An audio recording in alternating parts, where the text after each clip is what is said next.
할렐루야. 오늘도 예배로 하루를 시작하는 성도님들을 주님의 이름으로 축복합니다.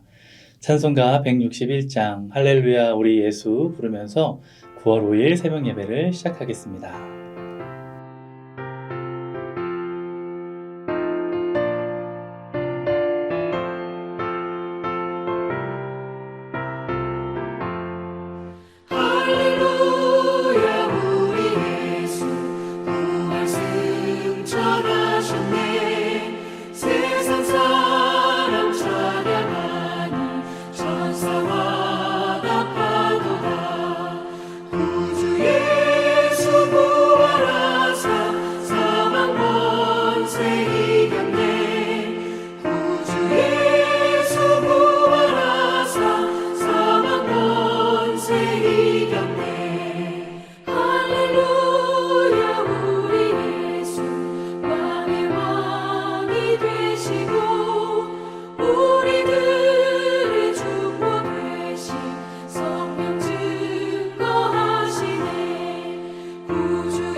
오늘은 특별히 우리 자녀들, 다음 세대를 위해 기도하는 시간을 갖기 원합니다.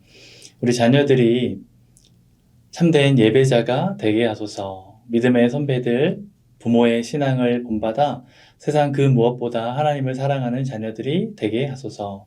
이 기도 제목을 놓고 함께 기도하도록 하겠습니다. 또한 오늘 드려지는 예배 가운데 하나님께서 말씀해 주시고 그 말씀에 순종하는 우리가 되게 하소서. 이 두 가지의 기도 제목을 놓고 기도하겠습니다. 오늘도 하나님 앞에 나와 예배로 하루를 시작하게 하시니 감사합니다. 우리 입술에 하나님을 향한 찬송과 기도가 끊이지 않게 하시고 날마다 하나님의 말씀을 통해 내 생각과 삶이 새로워지게 하여 주시옵소서.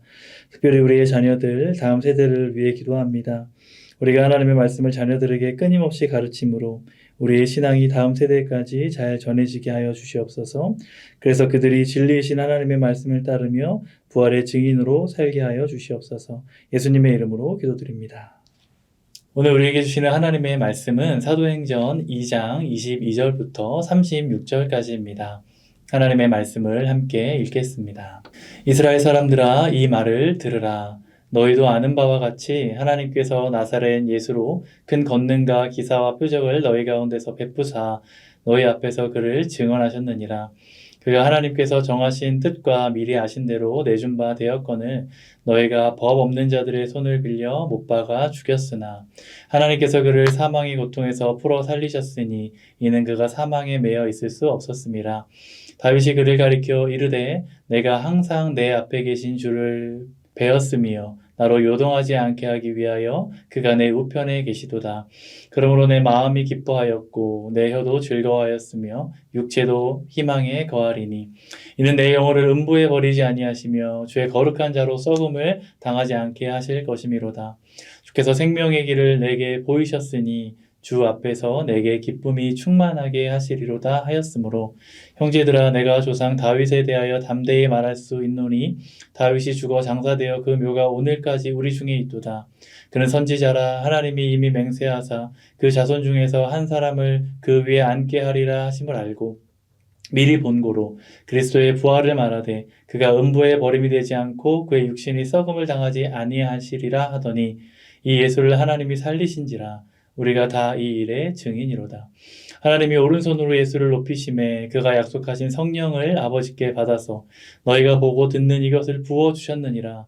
다윗은 하늘에 올라가지 못하였으나 친히 말하여 이르되 주께서 내 주에게 말씀하시기를 내가 내 원수로 내 발등상이 되게 하기까지 너는 내 우편에 앉아 있으라 하셨도다 하였으니 그런즉 이스라엘 온 집은 확실히 알지니 너희가 십자가에 못 박은 예수를 하나님의 주와 그리스도가 되게 하셨느니라 하니라.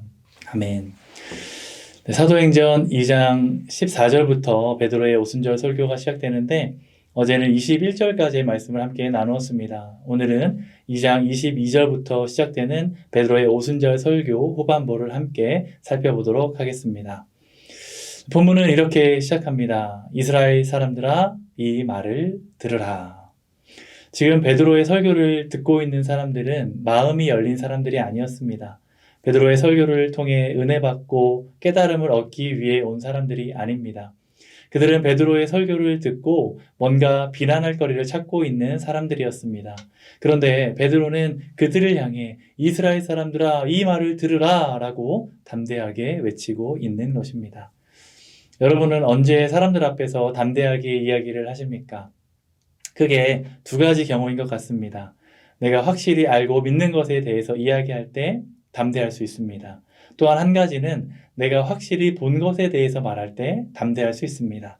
내가 직접 본 것만큼 확실한 사실은 없기 때문입니다. 두려움 때문에 예수님을 3번이나 부인했던 베드로가 이렇게 사람들을 향해 담대하게 말할 수 있었던 것은 그가 부활하신 예수님을 만나는 경험을 했기 때문입니다.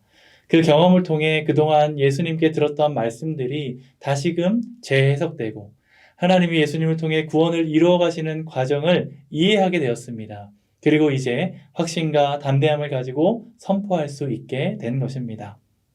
그래서 우리에게도 이러한 과정이 꼭 필요합니다.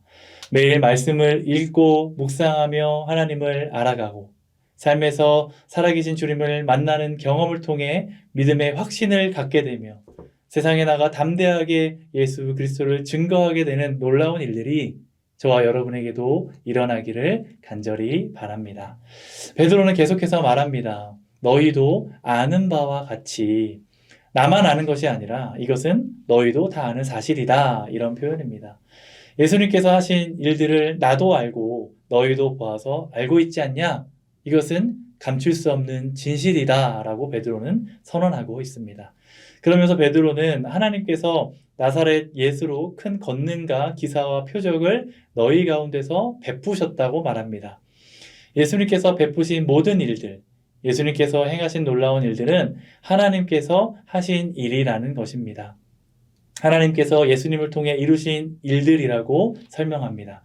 그리고 이어서 너희 앞에서 그를 증언하셨느니라 라고 말합니다. 즉 하나님께서 예수님을 통해 놀라운 일들을 행하심으로 하나님께서 너희에게 예수님이 누구신지 예수님이 어떤 분인지를 보여주셨다는 것입니다.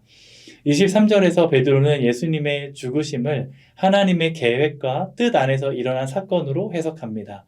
23절 전반절을 보면 그가 하나님께서 정하신 뜻과 미리 아신 대로 내준 바 되었거늘. 여기서 우리가 오해하지 말아야 할 것이 있는데 베드로의 이 말을 듣고 예수님은 죽기 위해 태어났다 이렇게 이해하면 안 됩니다.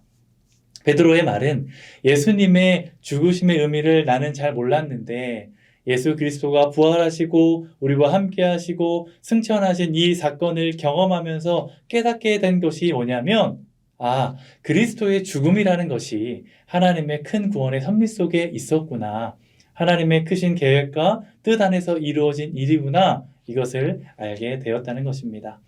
23절 후반절은 이렇게 기록되어 있습니다. 너희가 법 없는 자들의 손을 빌려 못 박아 죽였으나. 베드로는 여기서 법 없는 자라는 표현을 사용하고 있는데 사실 로마의 가장 큰 자랑은 정교한 법 체계를 갖춘 것이었습니다. 로마의 자랑은 법이었습니다. 그런데 베드로는 그들을 향해서 법 없는 자들이라고 말합니다. 베드로가 이렇게 말한 이유가 뭐냐면 그들은 인간을 다스리고 통제하는 법은 알았지만 하나님의 통치와 하나님의 법에 대해서는 무지했기 때문입니다. 또한 유대의 종교 지도자들 역시 자신들이 하나님의 말씀과 율법에 대한 전문가라고 믿었지만 하나님의 뜻은 알지 못했습니다. 그래서 베드로는 로마와 유대의 종교자들을 향해서 법 없는 자라고 말하고 있는 것입니다. 이런 법 없는 자들을 통해 예수를 십자가에 못 박아 죽였으나 24절을 보면 하나님께서 그를 사망의 고통에서 풀어 살리셨으니 이는 그가 사망에 매어 있을 수 없었습니다. 하나님이 예수님을 살리셨습니다. 예수님이 부활하셨습니다. 하나님이 예수님을 살리신 이유는 그가 죄 없는 분이시기 때문입니다. 베드로는 이어지는 본문 25절부터 28절에서 다윗이 지은 시편 16편 8절부터 11절의 내용을 인용합니다.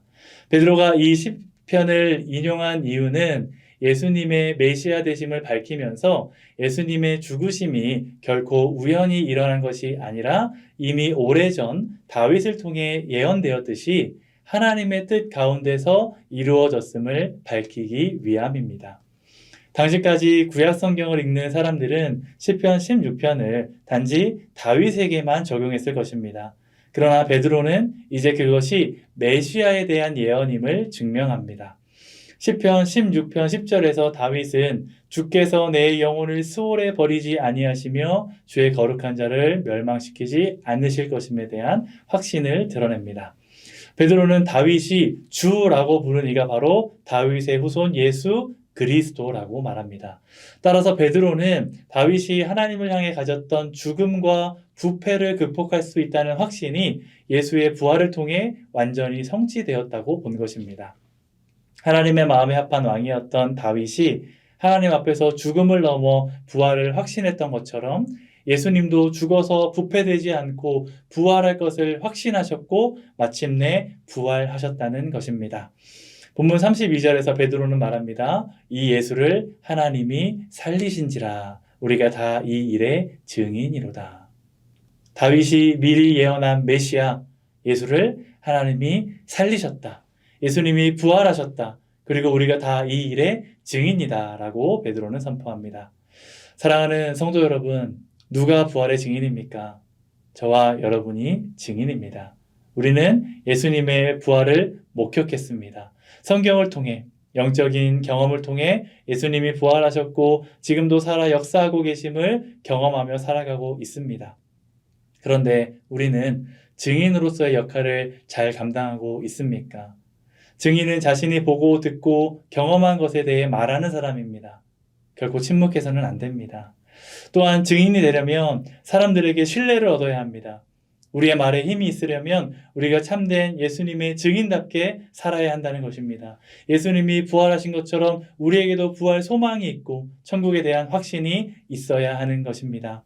그런 사람은 쉽게 좌절하고 낙심하지 않습니다. 두려워하지 않습니다. 부활 소망과 천국의 확신이 있는 사람은 마음의 기쁨과 감사가 넘칩니다. 저와 여러분이 천국 소망과 부활의 소망을 갖고 늘 기쁨과 감사한 마음으로 살아갈 뿐만 아니라 날마다 부활의 증인으로 살아갈 수 있기를 바랍니다. 베드로가 담대하게 이스라엘 사람들아 이 말을 들으라 라고 선포했던 것 같이 우리도 만나는 사람들에게 주변의 이웃과 가족들에게 담대하게 예수님의 부활을 증거할 수 있기를 간절히 바랍니다. 마지막으로 본문 36절을 읽겠습니다. 그런즉 이스라엘 온 집은 확실히 알지니 너희가 십자가에 못 박은 이 예수를 하나님이 주와 그리스도가 되게 하셨느니라 하니라.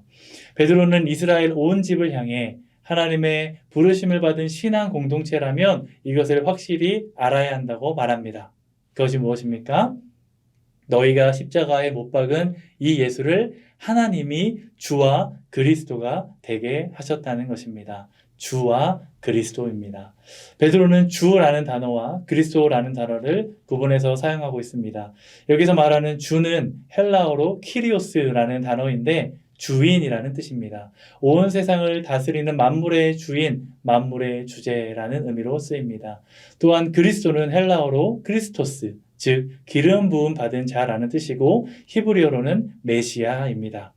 즉 너희는 예수를 십자가에 못 박아 죽였지만 하나님께서는 그 예수를 다시 살리시고 승천하게 하셨으며 하나님 우편에 앉게 하심으로써 예수가 바로 본질적으로 하나님이시며 이스라엘이 기다리던 메시아라는 것입니다.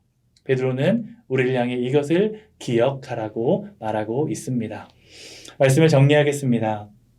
예수님의 오심과 죽으심 그리고 부활은 하나님께서 우리를 구원하시기 위한 계획과 뜻 안에서 이루어진 사건입니다. 우리는 그 사실을 믿습니다. 우리가 부활의 증인입니다. 그렇다면 우리는 증인으로서의 삶을 마땅히 살아야 하는 것입니다. 오늘도 세상에 나가 많은 사람들을 만나게 됩니다. 직장에서, 사업장에서, 학교에서, 가정에서 우리가 만나는 사람들에게 이 기쁜 소식, 예수 그리스도의 메시아 되심과 우리를 위해 죽으셨으나 다시 부활하셔서 영원토록 우리와 함께 하신다는 이 놀라운 사실을 증거하며 살아가는 저 여러분 될 수 있기를 주님의 이름으로 간절히 축원합니다. 기도하겠습니다.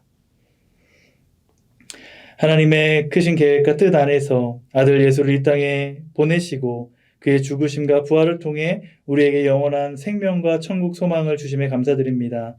또한 이제 우리가 그 일의 증인이 되었으니 증인답게 세상에 이 기쁜 소식을 전하며 살게 하여 주시옵소서. 우리의 삶으로 우리 입술로 예수 그리스도를 증거하며 살기 원합니다. 우리에게 담대함을 허락해 주시옵소서. 감사드리며 예수님의 이름으로 기도드립니다. 아멘. 계속해서 각자의 기도 제목을 놓고 기도하는 시간 갖겠습니다. 승리하는 하루 되시기 바랍니다.